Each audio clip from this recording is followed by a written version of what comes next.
لیکن اگر جن لوگوں نے جرم کیا ہے تو ان کو معافی نہیں ملنی چاہیے میرے خیال سے. ان کو قانون کے مطابق ان کے فنڈامنٹل رائٹس کی پروٹیکشن ہوتے ہوئے ان کا ٹرائل ہو. اگر ایویڈنس ہے انہوں نے ڈیو پروسیس ابوذر آپ کہہ رہے ہیں ڈیو پروسیس ضرور پورا ہونا چاہیے. یہ بڑا ہاں یہ بڑا بڑا وسیع بہت کرمنل لا کا مقصد ہوتا ہے ڈیٹرنس. ڈیٹرنس ضروری ہے آپ کی. بالکل وہ نقطہ جو عدنان عادل صاحب نے اٹھایا وہ بھی ضروری ہے. اور رانا صاحب آپ کا سوال بھی بڑا پرٹیننٹ ہے لیکن آپ اپنے شو میں ابوذر کو بلا لیجیے گا. بالکل صحیح کہہ رہے ہیں آپ, یہ بڑا اہم نقطہ ہے, اس پہ بات ہونی چاہیے. ابھی بریک کا ہمیں کہا جا رہا ہے کافی دیر سے, ہم نا بریک سے واپس آ کے مزید بات کریں.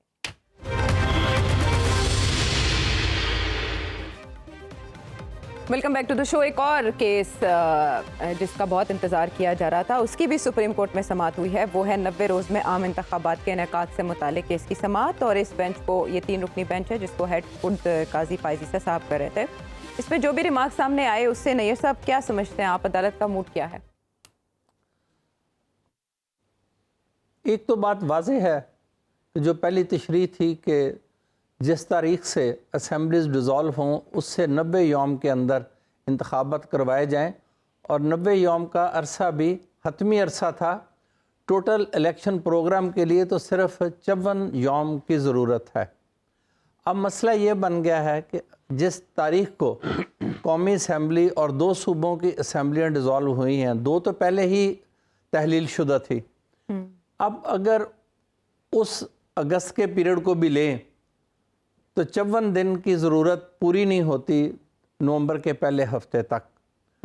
اصل جو مسئلہ اب تشریح طلب ہے اس 3 رکنی بینچ کے سامنے یا ان کے احکامات کے لیے, وہ یہ ہے کہ الیکشن کمیشن کو کب تاریخ دینی چاہیے, کیا ڈیلیمیٹیشن کا پروسیس لافل ہے, سینسس لافل ہے, اور اگر یہ وہ سینسس کو لافل قرار دیتے ہیں اور حلقہ بندیوں کے عمل کو بھی قانونی قرار دیتے ہیں, مردم شماری کو بھی مطابق قانون قرار دیتے ہیں, اور اس ضرورت کو آئین کے مطابق قرار دیتے ہیں کہ حلقہ بندیوں کے بعد اگر مردم شماری نہیں ہوئی ہے تو حلقہ بندیوں کے بعد قومی انتخابات ہوں گے, تو پھر یہ انتخابات حلقہ بندیوں کے عمل کے مکمل ہونے کے بعد ہی سپریم کورٹ کوئی ایڈوائس کرے گی.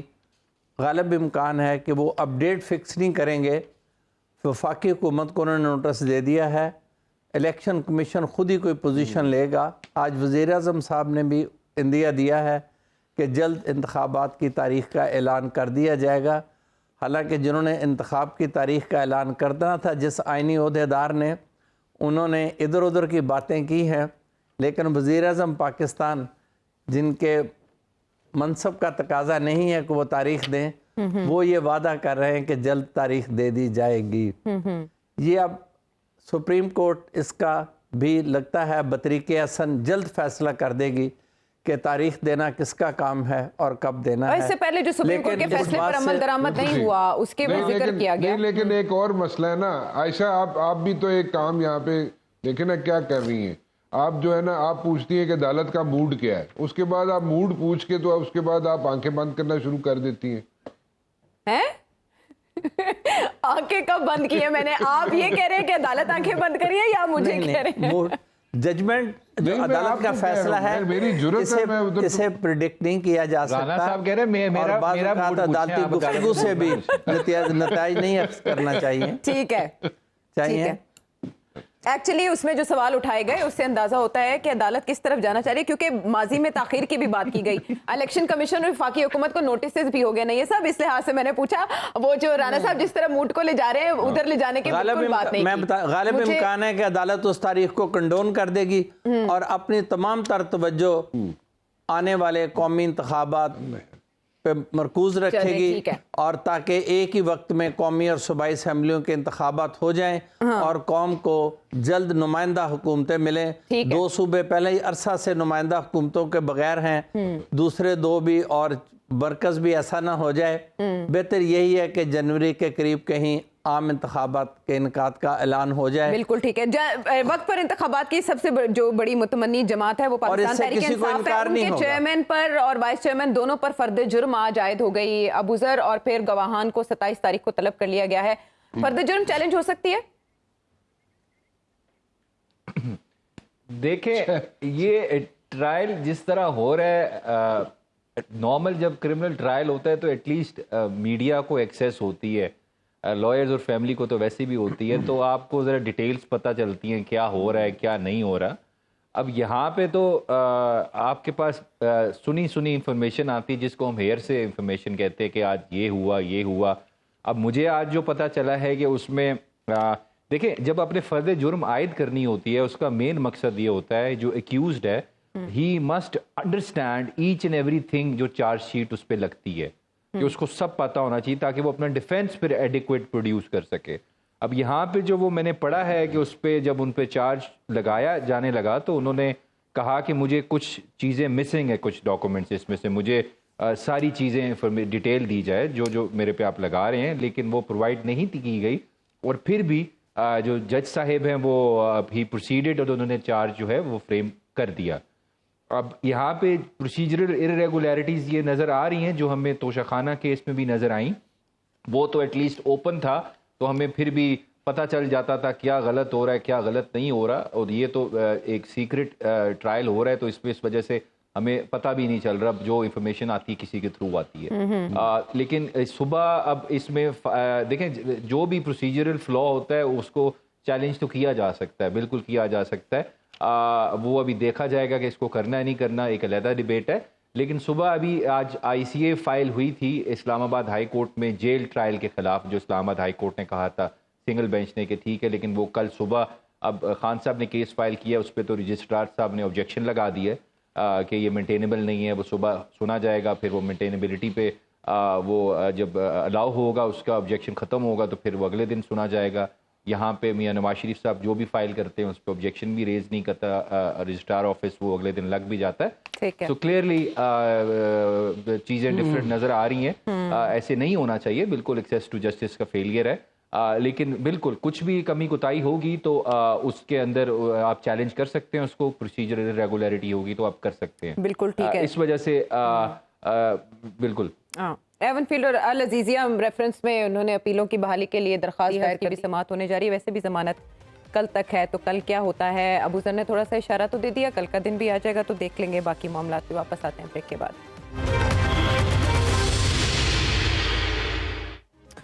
ویلکم بیک ٹو دا شو. آج ہمارے نگران وزیر اعظم نے بھی اندیا دے دیا ہے کہ انتخابات کا ماحول بن رہا ہے, اور مین وائل ہم دیکھ بھی رہے ہیں شمولیت کی دعوتیں دی جا رہی ہیں, میل ملاقاتیں ہو رہی ہیں, سیاسی جوڑ توڑ ہو رہا ہے. بتایا جا رہا ہے کہ ہمارا الحاق یا ہمارا کس کے ساتھ انتخابی اتحاد ہو سکتا ہے. اور مین وائل نواز شریف صاحب بھی پارٹی سطح پر تو ملاقاتیں کر رہے ہیں, مصروف ہیں, لیکن ان ملاقاتوں کے سلسلے دراز کب ہوں گے یہ ہمیں رانا صاحب بتائیں گے. رانا صاحب, مولانا صاحب, زرداری صاحب نواز شریف صاحب سے ملاقات کے لیے جائیں گے, نواز شریف صاحب ان کے ہاں جائیں گے, PDM کی دوبارہ فعالیت کے چانسز ہیں؟ PDM تو میرے خیال میں پٹ گیا ہے, اور مولانا صاحب کو تو تکلیف مایتی دیں آپ, مولانا صاحب کے پاس جانا چاہیے سب کو. مولانا صاحب اتنے بڑے لیڈر ہیں, اور اگر مولانا صاحب کے پاس اگر نہیں جائیں گے تو پھر تو پتہ ہے مولانا صاحب ناراض ہو جائیں تو پھر قیمتیں بڑھ جاتی ہیں. کس کی قیمت بڑھتی ہے وہ بھی آپ کو پتہ ہے. تو وہ اس لیے گلا نہ تسی کنگارو نا, تو میں نہیں بول رہا, لیکن دا پوائنٹ از کہ اس میں دیکھیں مسئلے مسائل ہیں, ملے جلے آپس میں. میں تو یہ کہتا ہوں کہ کنسٹرکٹیو ملاقاتیں ہونی چاہیے اور وے فارورڈ ان کو بتانا چاہیے سب کو مل کے. جو وے فارورڈ نہیں بتایا جا رہا نا, تو وے فارورڈ اگر بتائے نا کہ this is the way forward, this is how we are going to go about it, یہ اکنامک ریوائول کا پلان ہوگا, this is how it's going to be fixed. اس طرح ہم انویسٹمنٹ فورن انویسٹمنٹ لے کے آئیں گے, یہ اس طریقے سے مہنگائی کم کریں گے. وہ پلان جو ہے نا دیٹ از مسنگ, اور اگر سامنے آ جائے تو میرے خیال میں بہت اچھا ہو جائے گا. انسٹیڈ کہ ہم ایسے ہی یہاں پہ بیٹھ کے تبصرے کرتے رہیں. ایک بات صحیح ہے کہ نواز شریف صاحب کے آنے سے فرق پڑا ہے, فرق یہ پڑا ہے سیاست میں فرق پڑا ہے. اور میاں نواز شریف صاحب مطلب کہ پرانے سیاستدان ہیں اور بڑے منجھے ہوئے سیاستدان ہیں, 3 دفعہ پرائم منسٹر رہ چکے ہیں. ان کی تقریر, ان کا جلسہ کلک کر گیا ماحول کو. دیکھیں جلسہ جو ہے اگر دیکھا جائے, جو میاں نواز شریف صاحب کا جلسہ تھا, لاہور کا جلسہ, وہ اس میں جلسہ تو اچھا تھا, اس میں پریزنس اچھی تھی, اس میں لوگ اچھے تھے, اس میں تعداد اچھی تھی. لیکن کیا اس میں کوئی ایسی چیز نہیں تھی جو جس کی میں وے فارورڈ کی بات کر رہا ہوں, جو میں پلان کی بات کر رہا ہوں, ریوائول کی بات کر رہا ہوں, اکنامک ریوائول کی میں بات کر رہا ہوں, کیا وہ چیزیں تھیں اس میں, یا صرف اس میں صرف وہ میری طرف کیوں دیکھی جا رہی ہے؟ رانا صاحب میں کہہ رہا ہوں کہ اگر ایسا جلسہ جس میں آنے سے پہلے آپ کو سی سی پی او سلوٹ مارے, آپ کو کمشنر سلوٹ مارے, تو وہ جلسہ کامیاب ہی ہونا ہے نا. یہ تو سی سی پی او نے پوچھو یا انہوں نے پوچھو, ایگزامپل دے رہا ہوں, ایگزامپل تو تسی دے رہے ہو, لیکن دا پوائنٹ از اگر وہ اچھا ویسے نا ابو ذر نے بھی نا اس لیول کی بات کی ہے, سی سی پی اور کمشنر کے لیول کی, اصل سلوٹ کی بات ہی نہیں کر رہے ابو ذر, آپ بھی کترا رہے ہیں, دامن بچا رہے ہیں. عائشہ اچھا میری بات سنیں, عائشہ رانا صاحب بڑے شرارتی ہو گئے ہیں, یہ صحیح بات بتاتے ہی نہیں ہے, یہ بہت بدل گئے ہیں. ابھی باہر ایک بندہ ان سے پیسے مانگنے آیا, اس نے ان کو کہا اللہ میاں کے نام پہ کچھ دیں, تو اس کو سائیکل پہ بٹھا کے جھولے دینے لگ گئے. سائیکل میں ڈیزل نہیں پڑتا, اس لیے نانا صاحب ذرا نا ذرا اسلام آباد سے لاہور کی طرف آتے ہیں. عائشہ جس بات کے لیے آپ اپنے گلے صاف کر رہی تھی, آپ خود بولنا شروع ہو گئی. ایکچولی میں نا سائیکل کی بات پہ تھوڑی بیٹھے ہوئے ساتھ آپ کے حیران ہو گئی, جیل میں ان کو سائیکل دینے کی باتیں ہو رہی ہیں. چیئرمین پی ٹی آئی کو عدنان عادل صاحب پیپلز پارٹی کو یہ شک ہے کہ کوئی جماعت انتخابات ڈیلے کروانا چاہتی ہے. دوسری طرف نواز شریف صاحب کی آمد یہ بتا رہی ہے کہ انتخابات قریب ہیں, الیکشن کمیشن اعلان کر دے گا انتخابات کی تاریخ کا, سپریم کورٹ کا موڈ دیکھتے ہوئے. دیکھیں جی, الیکشن تو اگر آئین رہا تو کرانے ہی پڑیں گے. اگر کوئی بہت بڑی ایمرجنسی ہو جائے تو پھر تو ملک کے وسیع تر قومی مفاد میں چیزیں ڈیلے بھی ہو سکتی ہیں. ملک کے معاشی حالات بہت خراب ہیں, دہشت گردی کا خطرہ منڈلا رہا ہے, مڈل ایسٹ کی صورتحال بہت خراب ہے, وہ جنگ علاقائی جنگ میں تبدیل نہ ہو جائے, طالبان TTP کا حملہ نہ ہو جائے, ملک کی جو فائنانشیل صورتحال ہے. تو وسیع تر قومی مفاد میں ہمیں چاہیے کہ اس امکان کو اپنا موجود رکھیں, اس دروازے کو پوری طرح بند نہ کریں, کیونکہ ملک کا وسیع تر مفاد جو ہے وہ سب سے اہم رہتا ہے. اس کے بعد پھر یہ ہے کہ الیکشن ہو جائیں تو الیکشن کی فارمیلٹی بھی پوری ہو سکتی ہے, جیسے 90 میں ہو گئی تھی, 97 میں ہو گئی تھی, اب بھی وہ فارمیلٹی پوری ہو جائے گی, اور فرد جرم عائد ہو گئی ہے, امید ہے سزا بھی ہو جائے گی, اور پھر وہ جو اریٹنٹ ہے وہ نکل جائے گا, اور وہ جو فتنہ ہے وہ ختم ہو جائے گا, اور پھر ملک میں جو ہے ایک ہموار فضا ہو جائے گی, اور خوشحالی کا دورہ ہو جائے گا, اربوں ڈالر کی انویسٹمنٹ آ جائے گی, اور چیزیں امیر غریب کا فرق ختم ہو جائے گا, چلیں گی. اور پاکستان کی سیاسی تاریخ جو کہ ایک ریوالونگ ڈور کی طرح ہے, کیا وہ اسی طرح کی, تو پھر ہم معاشی ترقی کا علاقائی صورتحال میں بیانیہ کیسے لے کر آئیں گے, اور کیسے پاکستان کو ایک بڑی معاشی طاقت بنائیں گے. سوالات اپنی جگہ پر ہمیں درپیش ہیں اور اپنی جگہ موجود ہیں. اگلے پروگرام تک کے لیے اللہ نگہبان.